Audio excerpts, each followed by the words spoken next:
আমার বউরে নিয়ে আর একটা ফালতু কথা বলে তোর জিপটাই নাম ছিঁড়া ফেলামো। এই কলার নামায় কথা কো, বুঝলা যাস তুই কার সামনে খারায় কথা কস? ওই কই তোরা? পাখি পাখি পাখি কই তুমি? পাখি আমি জানতাম তুমি আমার কাছে ফিরে আসবাই। আপনি এত রাইতে এখানে কি করতেছেন? তুমি আমার আপনি করে কেন কইতেছো পাখি? যেটা জিজ্ঞেস করছি সেটা বলেন। এত রাইতে আপনি এখানে কেন দাঁড়ায় আছেন? তুমি সব কি কইতেছো? আমি তোমার জন্য এখানে দাঁড়ায় আছি পাখি।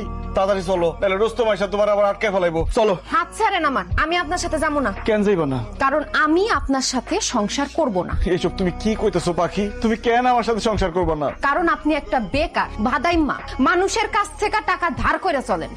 আমি বুঝছি আপনার লগে সংসার করলে আমার সারা জীবন ধুইকা ধুইকা বাঁচতে হইব, মানুষের অপমান সহ্য করতে হইব। আমি ধুইকা ধুইকা বাঁচতে পারুম না। আমি সব কিছুর জন্য তোমার কাছে মাফ চাইতেছি পাখি। তুমি না আমারে ভালোবাসো? ভালোবাসতাম, কিন্তু এখন আর বাসি না। এখন আমি ভালোবাসি রুস্তম রে। শুনলি তো লিটন, নিজের কানে কলম শুনলি, এইবার বিশ্বাস হয়েছে তো? আপনি আমার বউরে তাবিজ করছেন, জাদু করছেন, আমার বউর মাথা খারাপ করে দিছেন।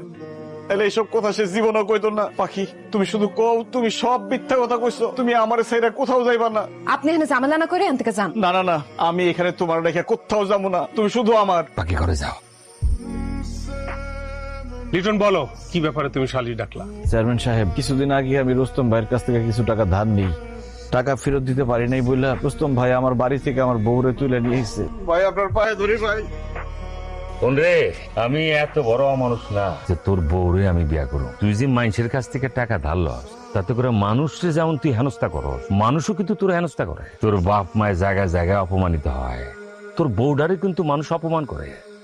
আসলে ধার করা খুব খারাপ রে, যদিও তুই ইচ্ছে করে করস না। এটা কিন্তু তোর একটা নেশা হয়ে গেছে। আর এই তোর এই ধার করার নেশাটা তোর কাছ থেকে ছুটানোর লেগা একটা আঘাত দেওয়ার দরকার ছিল। আমি বুঝে গেছিলাম বড় ধরনের কোনো আঘাত ছাড়া তুই এই ধার করার নেশা ছাড়তে পারবি না। সেজন্য আমি, তোর বউ পাখি, তোর বাপ, তোর মা, তোর পরিবারের সবাই মিলা আমরা একটা নাটক করছি। ভাই তার মানে আপনি আমার বউরে বিয়া করবেন না? সব নাটক আছিল? সবই নাটক ছিল, কিন্তু তুই গ্রামবাসীর সামনে এখন কথা দে তুই আর কোনোদিন এরকম ধার করবি না। আর যার যার কাছ থেকে ধার নিচ্ছ, নিজে কষ্ট করে পরিশ্রম করে তারপরে সবার টাকা শোধ দিবি। এই যে আমি কানে ধরতেছি, আমার শিক্ষা হয়ে গেছে, আমি জীবনে কোনোদিন কারো কাছ থেকে আর টাকা ধার করব না।